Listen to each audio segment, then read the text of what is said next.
Pemerintah Indonesia memperkirakan pelaksanaan Rencana Usaha Penyediaan Tenaga Listrik atau RUPTL 2025 hingga 2034 akan membuka peluang investasi hingga Rp2.967 triliun.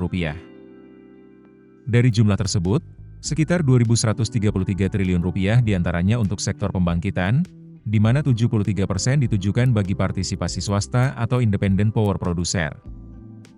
Menurut Menteri Energi dan Sumber Daya Mineral, Bahlil Lahadalia, investasi yang dialokasikan untuk IPP mencapai Rp1.566,1 triliun. Investasi ini terbagi untuk pembangkit energi baru terbarukan atau EBT senilai Rp1.341,8 triliun dan non-EBT Rp224,3 triliun. Sementara itu, investasi yang dialokasikan untuk PLN mencapai Rp567,6 triliun. Investasi ini juga terbagi untuk pembangkit EBT sebesar Rp340,6 triliun dan non-EBT Rp227 triliun. Pelaksanaan RUPTL ini diperkirakan menyerap lebih dari 1,7 juta tenaga kerja dari sektor konstruksi, manufaktur, hingga operasi dan pemeliharaan pembangkit dan jaringan listrik.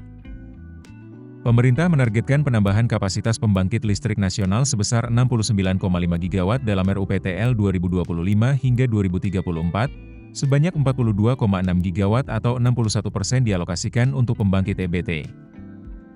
Pembangkit berbasis fosil menyumbang 16,6 gigawatt dan sistem penyimpanan energi sebesar 10,3 gigawatt.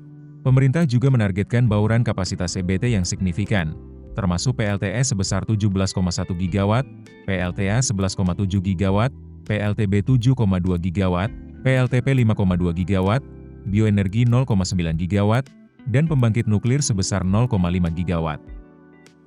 Penambahan kapasitas pembangkit ini akan dilaksanakan dalam dua fase, 27,9 gigawatt pada periode 2025 hingga 2029 dan 41,6 gigawatt pada periode 2030 hingga 2034, dalam 5 tahun pertama.